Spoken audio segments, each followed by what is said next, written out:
doyen. oui. tey ñu ngi ñëw fii. fekk leen ngeen di liggéey bu am solo. est-ce que mën nga ñu déjà présenter école bi. bon école de football bi moom école de football cité 2000 la mais en fait école de football Mboro la parce que cité 2000 parce que tout juste fii la ñu dëkk fii mooy siège bi mais am na xale yu quartier Mboro yëpp yu fi nekk donc je dis que école de football Mboro la daal waaw liggéey bi nag moom yàgg nañ ko bon en fait passion moo ñu si dugal surtout ak jàppale xale yi aussi parce que xale yi bu ñu nekkul si lii dañuy nekk si leneen aussi je pense que ñu nekk si lii nga canaliser leen parce que ñoom bu ñuy ñëw fii si lii ñu bëgg la ñuy ñëw fii xale boo fi gis rek kenn indiwu ko fi moo fi indi boppam donc moom moo ko bëggal boppam ñëwal fi boppam. léegi est-ce que mën nga ñu expliquer maanaam kañ ngeen sos école de football bi. que école bi biñ ko formé ba léegi ça fait 7 ans donc 2010 lañ ko créé. Qu'est-ce qui vous a motivé à créer tout cela. li tax sax ma gën a sawar pour def ko mooy que man si cité bi laa nekkoon xale yi nekk fi di football si biir koñ bi si biir cité bi mais histoire yi dul jeex jàppal bàyyil xeex si loo xam ne jaru ko quoi bon c'était pas organisé te des fois xeex yi da ngay gis sax ba ay famille sax di ci bëgg a dugg ay mag di ci bëgg a dugg parce que kii xale yi xeex nañu ay mag di ci bëgg a dugg je dis que ne mais man sama passion bi ma am bëgg ko développer pourtant su ma ko cultiver lii je règle le problème là naka laa koy régler ma dem uti samay bal je rassemble tous les gamins du quartier noonu la démarré commencé di leen jàngal football di leen dugal aussi ay valeurs parce que comme ñoom boo bërngee bal bi ñii bëgg ñooy ñëw ñii bëgg bu ñu ñëwee mën nga ci profiter pour parfaire un peu leur éducation quoi parce que responsabilité lu bu rëy la xale yi bu ñuy ñëw fii xale yi dañu yow xam nga ni ñu lay gisee yow entraîneur yow yaay man lépp yaa xam lépp alors que yow xamuloo dara mënuloo dara donc ci loolu nag mën nga ci profiter pour indil leen ay éducation bu baax quoi si laa dem ba finalement ñoom ñëpp autour du ballon ñu nekk ay xarit amatul xuloo amatul xeex foo ree la ñoom ñëpp c'est des amis toutes les kii nag confondues toutes les générations confondues parce que comme ni ma la waxee nii def naa 7 ans su ma defee 7 ans ça veut dire que ne am na peut-être 3 ou 4 générations yoo xam ne parce que pipi yi ma yor nii seen grand frère yi ay senior lañu léegi donc ñooñu c'est des amis ñeneen ñi si teg nekk ay carré c'est des amis mën nañu toog tout fii bu suba di waxtaan di fo di reer histoire du am c'est ça c'est à travers l'école de football bi la moo cultiver la boobu que nit ñi xam ko ñu ñàkk koo xam ñu d'accord ko ñu mën ko d'accord man leer na ma ne situation bi ma fekkoon xale yi cité bi ak situation bi ñu nekk nii y a une nette amélioration histoire yi bëri woon na xuloo yi bëri woon na xeex yi bëri woon na te léegi fi mu nekk ñoom ñëpp ay xarit lañu ku si nekk mën nga toog ak sa moroom waxtaan ak moom boo jógee fa dara du lu dul fooree. est-ce que mën nga ñu baaxee maanaam diggante boobu ak léegi lan ak lan ngeen fi def. waaw diggante boobu ak léegi liñ fi def bëri na parce que déjà en dehors de plateau yi ñuy def fii entre ñun école de football yeneen yi fi nekk bon dañuy participer généralement si test génération foot yi test Dakar Sacré-Cœur test Jambar voilà yooyu daal la ñuy def yoo xam ne à part tournoi yi ñuy def yoo xam ne ñun ñoo koy defal suñu bopp entre fii peut-être ay voyages yu ñuy dem aussi di dem football yi ay Dakar football yi Thiès football yi ay tournois yu ñuy invité quoi mais li ci ëpp solo daal mooy pour avenir u xale yi mooy test yi ñuy dem yoo xam ne centre yi ñu leen bëgg a yóbbu ñoom mën nañ leen yóbbu foo xam ne ñun peut-être amuñu jumtukaay wala amuñu ay moyens pour yóbbu leen fa quoi. ay produits ñoo xam ne ci lañ génne nekk def yu am solo yu nit ñi apprécier instant yi jaay xam leen quoi par exemple wala ñu nekk ci ay yeneen centre. bien sûr parce que bu xoolee suñu école de football bi bon en dehors de chaque année ñu dem ba phase finale c'est phase finale par exemple test Jambar c'est pas ak Dakar Sacré-Cœur du loo xam ne lu yomb la parce que dañ koy def si ku nekk da ngay def si sa gox ñu sélectionné bu après gox bu nekk dem si sa région ñu sélectionné régional après mu am phase nationale donc mën naa ne phase nationale u Jambar yi dem nañ fa lu mat ñeent ba juróomi yoon ay xale yoo xam ne pour peut-être mënoon nañu dugg foofu mën am seen chance mën a multiplier wu par lu bëri quoi par rapport ak ñun li ñuy def fii bon jot nañ si am kenn ku fa nekk Pape Saliou moom mu ngi centre de formation Jambar bon macha allah mu ngi liggéey bu rafet foofu il fait beaucoup de progrès ñu di wax aussi ñun ñëpp pour ñu ñaanal ko pour mu gën a percer si centre ba mu nekk quoi bu loolu déjà c'est un acquis en dehors de ça mooy dem phase nationale parce que dem phase nationale aussi du lu yomb parce que test jàmbaar bu ñu koy organiser fii par exemple au niveau de Mboro man maa koy def man maay responsable au niveau de Mboro donc damay invité yeneen école de football yi yëpp ñu ñëw def ko dina am généralement xale yu si génn ñu dem phase régionale am dem phase zonale dajale ay 3-4 régions à Diourbel, Louga, Thiès ensuite ñu dem phase nationale dem nañ ci phase nationale yu bëri nag du man rek sama école de football rek la ay produits di génn pour dem phase nationale am na yeneen ay produits yu génn ci yeneen école de football yi mais généralement man maa leen di jële Mboro di leen yóbbu mais malheureusement ba léegi aussi amuñu ku à part Pape Saliou ku intégré centre bi quoi. C'est de même pour Dakar Sacré-Cœur Dakar Sacré-Cœur aussi defoon nañ fi ba dem phase finale donc sur phase finale bi y avait 30 bonhommes et sur les 30 bonhommes il fallait prendre je pense non sur 20 bonhommes il fallait prendre 11 et ba booba bi ñuy dem phase nationale bi am na xale bu jóge woon fii ci centre ci sama école de football bi bu dem et yooyu considération yi ñuy jël sax pour jël affaire bi dootul den rek affaire u football affaire u xale bi fu mu jógee affaire u secteur am affaire u appréciation aussi encadreur yi fay nekk parce que foofu bu ñu fa doon dem tubaab bi ñoo fa doon nekk quoi généralement ñun dañ doon écarter tubaab bi ñoo mais tubaab bu ñu demee ba au finish dañuy laaj encadreur yi nekk ci biir centre bi sur ñaari booy wala ñett yoo xam ne ils ont les mêmes qualités ñoom kan la ñu préféré donc conditions yooyu xam nga dootul footballati léegi waa ji bu tubaab bi di laaj pour wax kat mooy préférence am si kooku lay dépendre quoi et je pense que ne dem nañu plusieurs fois yoo xam ne affaire c'est sort bu xale yi si ñoo leen dépendre peut-être par ay affinités peut-être ay affaire u environnement bon ils ont choisi d'autres que ñeneen ñu dëkk Mboro quoi. Quels sont les défis de la petite catégorie? liggéey rek liggéey parce que bon mais liggéey bi aussi dafa am lu ko jiitu mooy xam li ngay def aussi quoi c'est un préalable il faut que gars yi ñu nangu dem jàngi defi formation pour mën a xam xale yi naka lañ leen di yore parce que waruloo yow rek ñëw yor ay doomu jàmbur nii rek te xamuloo li ngay def quoi ça c'est à la limite c'est dangereux quoi donc je en tout cas j'invite tous ceux qui sont intéressés par la petite carrière par le football en général ñu dem jàngi waaw parce que formation yi mu ngi fi du jeex bon metti na nag mais on ne peut passer que par là pour war a mën a nekk entraîneur de football wala encadreur de football quoi donc j'invite vraiment les gens à ce que ñu dem fa actuellement il y a beaucoup de types de formation beneen affaire bi aussi bu may xam bu ma bëgg a expliquer parce que peut-être c'est l'occasion mooy fi mu nekk nii si jamono ji ñu génn nii je me battais pour indi fi une formation qui initiateur de football bon il y a beaucoup de gens qui sont intéressés peut-être bu ñu déggee dañ xam peut-être du ma situwaat ay tout quoi en tout cas ñi nekk fii di graviter autour des écoles de football autour des ASC nawetaan et tout contacté woon naa leen pour ñu constituer seen dossier pour ñu indi nekk facilitateur man laay nekk parce que man du man maay def formation bi du man maay joxe diplôme yi mënuma def formation bi mënuma joxe kii diplôme yi mais mun naa nekk facilitateur parce que je suis membre de l'AFS association des encadreurs et éducateurs du football du Sénégal maa ngi si CONEF ça c'est communauté des écoles de football du Sénégal boo xam ne on va vers des assises yoo xam ne c'est pour la reconnaissance des écoles de football je suis dedans en plein dedans parce que je veux pas que Mboro soit en reste tout ce qui se passe dans le football au niveau du département de la région et même du pays damay dem foofu ci instance yi dem jëli fa information yi ñëw wasaare ko fii gars yi duñ ma bàyyi ma fet chaque fois que daf may jaral ma dem bokk ci instance yi mën a indi pour Mboro bañ a des gannaaw si loolu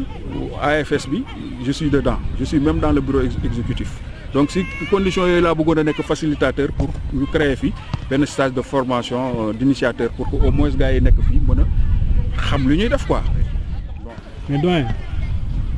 entre yéen ñi nekk di def petite catégorie fii Mboro est-ce que yéen a ngi am fu ngeen di synchroniser di daje di waxtaan xool ensemble nan ngeen di amee ay stratégie pour footballu Mboro. bon mais comme ni ma la waxee nii à travers AFS bi bu ma demee lu ma fa jëlee dama ñëw tasaare ko fii lu ma fàttoon wax aussi mooy Kamou lui il est responsable de Spire Aspire test Aspire yi moom moo koy organiser chaque année fii ëpp na 10 ans léegi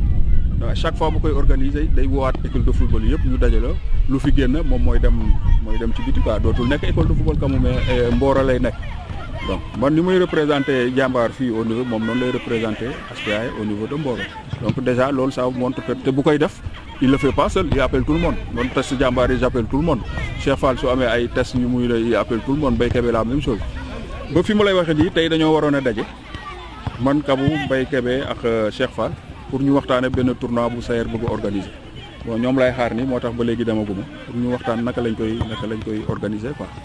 Donc pour dire que ne bon entre les encadreurs il y a pas de problème. lan mooy enjeu wala lan mooy importance su tournoi bi ngeen jëm di Sayer di organiser ay kilifa ñu leen ciy dégg ñu fi war a teew.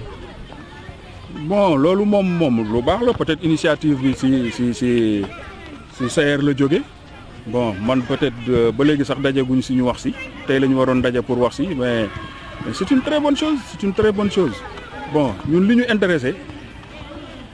mooy footballu xale yi développement footballu Mboro en général moo tax man su may wax sax du ma bëgg a wax au nom de la cité mais damay bëgg a wax au nom de Mboro tout court. Parce que fii boo demee boo xoolee xale yi football fii si Mboro yëpp ku nekk am na yow ay rapport yoo xam ne yu doy waar la parce que gone Mboro def naa fa 5 ans c'est-à-dire que xale ya fa nekkoon ba nekk ay grand léegi am na ñu may xoolee ba léegi parce que mine de rien man fu ma nekk rek man damay jéem a def loo xam ne en tout cas li ma yaakaar ne mooy lu baax moom laay def ensuite le reste ñun ñi ñooy xool quoi. man dama jox cër tout le temps damay jox cër doyen quoi ay doyen. y a un doyen aussi quoi ku def am solo ci petite catégorie souvent du fi ne ku mel ni Toto Bouna à peu près ban jàngat ngay am ci liggéey. Non Bouna c'est un grand ami Bouna ñooy précurseurs yi parce que Bouna depuis mu ñëwee Mboro ba léegi doo ko fi gëj a gis pourtant da ko fi c'est-à-dire que ne moom bu liggéeyu woon éthique bu ko neexoon mun naa toog Dakar mais Bouna dafa bëgg Mboro te xale yi nekk fii yëpp ku nekk grand yi football yëpp ku nekk am na loo koy xoolee parce que am na lu mu def si yow. Donc Bouna moom dama koy jàppee waa Mboro comme man rek xam nga man tamit booy seet samay origine dëkkuma fi moo te yàgguma wee ñëw mais lépp lu may xalaat rek Mboro laa siy jiital. dañ ñëw léegi ci défi petite catégorie bi le défi les difficultés balaa ñu ñëw ci loolu bëgg nañ xam tamit pour koo xam ne xamuloo man xam nga xam naa la vraiment yàgg ngay toj terrain bi fii ci stade bi ku bëgg xam Alioune Badara Ndoye jaar-jaaram quoi tey ci temps bu ndaw bi mu am nan la mën a xamee kan mooy Alioune Badara Ndoye kan la jaar day expliqué. Bon pour loolu moom déjà xam naa ne bu ma xoolee sama cursus si football bon demuma peut-être si club bu mag mais déjà à 12 ans 13 ans sama école à Rufisque on était champion régional vice-champion régional de la région du Cap-Vert. Qui à l'époque était Dakar quoi qui actuellement est la région de Dakar parce que là on disait la région du Cap-Vert. Bon si loolu naka laa daan demee période boobu mooy période bi nga xamee ne les gens ils jouaient pour le plaisir da nga doon gis ay talents extraordinaires yoo xam ne ça sortait à partir des écoles si jamono yooyu si nga doon si le football bi moi je dis que ne si le football bi gënoon a neex sax parce que les gens da nga doon gis ay gestes techniques yoo xam ne les gens ils le faisaient mais passion rek moo leen doon yóbbu de façon désintéressée calculé wu ñu si woon dara xalaatuñu si woon dara par rapport ak léegi yoo xam ne kuy football yaa ngi xalaat am club signé contrat mën a am xaalis booy terale sa bopp tereel say waajur tereel sa environnement. Donc si période boobu ma lay on avait 12 ans CM2 on avait battu toutes les équipes de Rufisque moi j'étais dans l'école ay des amis yoo xam ne peut-être du ma kii sax yoo xam ne peut-être après dem nañu peut-être ba ay équipe nationale et tout bon du ma tudd tour quoi parce que après mun a demee d'ailleurs si équipe boobu on était jeune 12 ans ñu dóor équipe bi Tëngéej yëpp on était en demi-finale avec école Manguier bu Dakar ñu dóor ko demi-finale daje finale ak Dakar ak Sacré-Cœur bu nga xam ne à l'époque moo nekkoon pépinière du GIA à l'époque bon nous aussi on était presque des produits des saltigués de Rufisque parce que ñun ñëpp foofu la ñu doon kii parce que à l'époque grand yi nekkoon si UASU bi foofu le principal bi si nekkoon moom il était secrétaire général au saltigué donc foofu la ñu daan jëlee rek directement commencé ñu dugal si équipe bu saltigué bi en petite catégorie quoi te joué naa foofu aussi en petite catégorie donc foofu laa démarré après malheureusement Dakar Sacré-Cœur dóor yu métti parce que boobu ñun Tëngéej la ñu jógee booy ñëw ak ay seen fanfare rek dugal ñu ay détails yoo xam ne on n'avait pas compris vraiment ñu dóor yu métti quoi donc c'est parti de là bon après on a joué si quartier yi si nawetaan yi saltigué un peu à la petite catégorie jusqu'en junior bon boobu moment bi may ñëw Mboro man fii c'était pour jouer c'était pour venir jouer à l'Etix mais comme à l'époque les joueurs ETICS yi bu ñu doon joué ba jeexal seen kii seen recasement moo woon nekk usine ñu dugal leen usine ñu job après bi ma ñëwee foofu parce que à l'époque yaay Jo Diop moo fi nekkoon ak sama benn cousin kii Pouya Ndiaye moo nekkoon adjoint Jo Diop donc ñun ñëpp kër ga lañ daan nekk grand bi nag da ngay ñëw fii pour nga football yow xam nga grand bi quoi du ma dugg si détail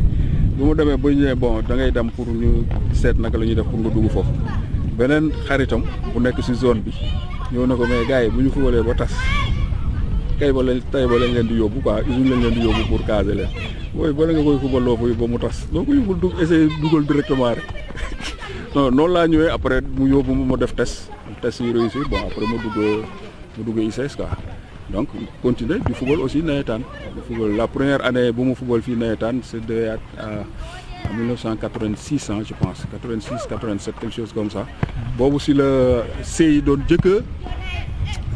a organisé former club CI mooy cité industrielle mbay la woon ak cité Daaru Popot mooy woon cité Popot bi quoi ñu def fi équipe bu mag boobu HLM moo fi nekk di bëgg rey gars yi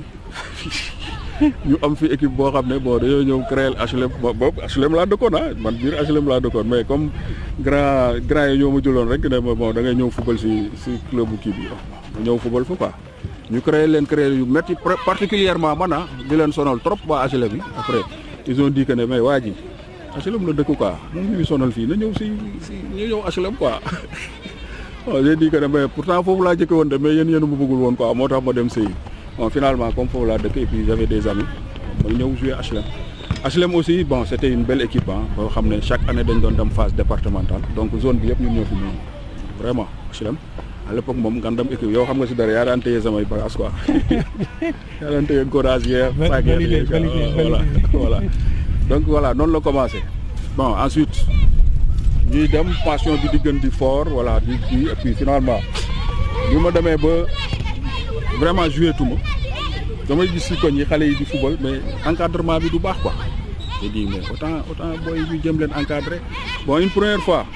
avant may dugg je suis allé bon comme kamu moo fi nekkoon ak école de football am ak Gonoy Mboro fekk na ensuite dëkkoon naa fi Tivaouane de 5 ou 6 ans dellu siwaat bi ma ñëwee nag laa fekk parce que cité 2000 après laa ñibbi siwaat quoi bi cité bi pare parce que dem naa Tivaouane léegi bu ma ñëwee kamu moo fi yoroon équipe bon mu nekk di koy jàppale passion bi di gën a fort bu ma demee ba gis ne man mi li mu bëgg a def vraiment sama yëfu bopp moo ma ko mën a def loo ma dem def stage quoi dem jàngi après si laa def suma initiateur bon def suma premier degré licence B présentement maa ngi préparé sama deuxième degré licence B donc voilà. dañuy nostalgique tuuti parce que yaa fi laal lu nostalgique su ma la tuddalee ay tur looy wax en 30 secondes ci ñooñu. aywa tuddoon ma xool. Adama bu AJ Mboro.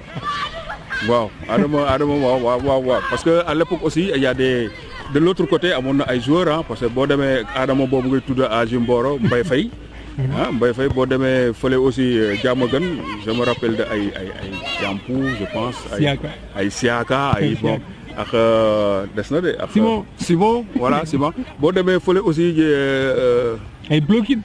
non boo demee beneen koñ bi sax bi jàkkaarloog HLM bi. quartier Lasserre y avait. waaju gàtt bi. Stanis waaw déedéet des na keneen de.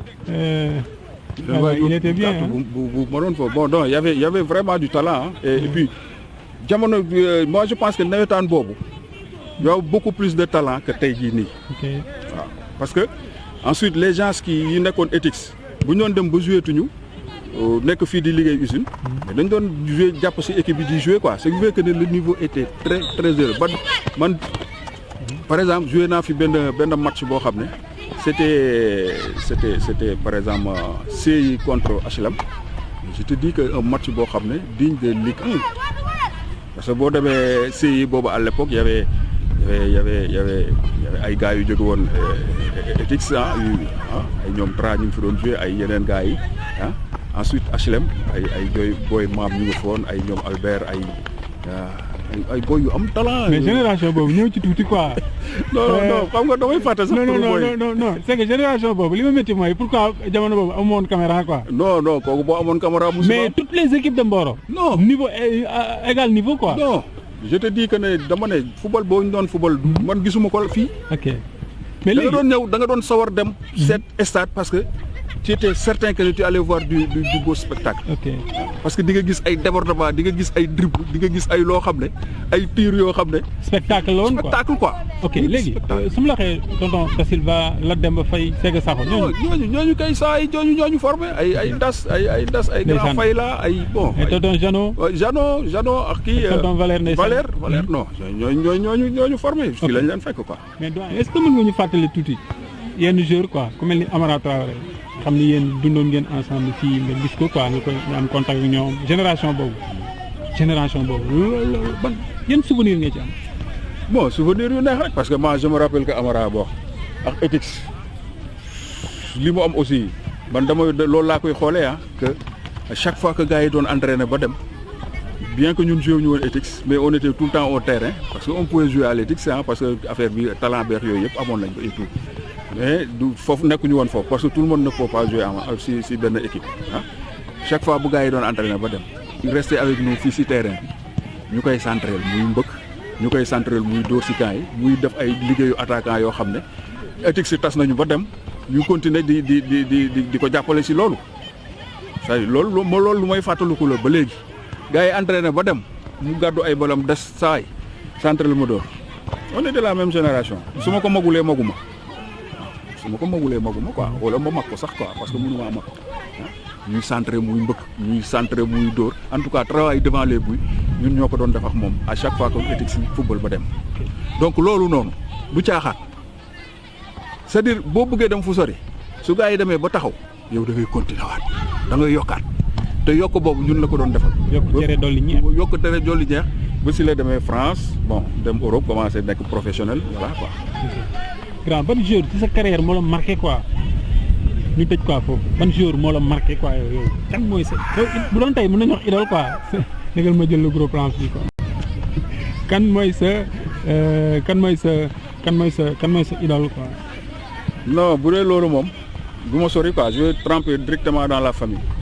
mon grand frère. ah bon. il était un grand footballeur ñi nekk Tëngéej yëpp xam nañ ko. nu mu tudd Ibou Ndoye. ok Ibou Ndoye mais il est décédé. par accident aussi de football. ah bon oui ci terrain bi la gaañoo. est-ce que waaw donc bon tu sais à l'époque je pense que ne science bi ak médecine bi peut-être développé wul woon noonu. si biir terrain lañ ko gaañ mu daanu certainement il a mal chuté ni mu daanoo bopp bi dal na si suuf il a mal chuté ñu yóbbu ko les gens se sont mis à traiter la fracture alors que amoon na traumatisme crânien voilà c'est comme ça qu'il est parti quoi.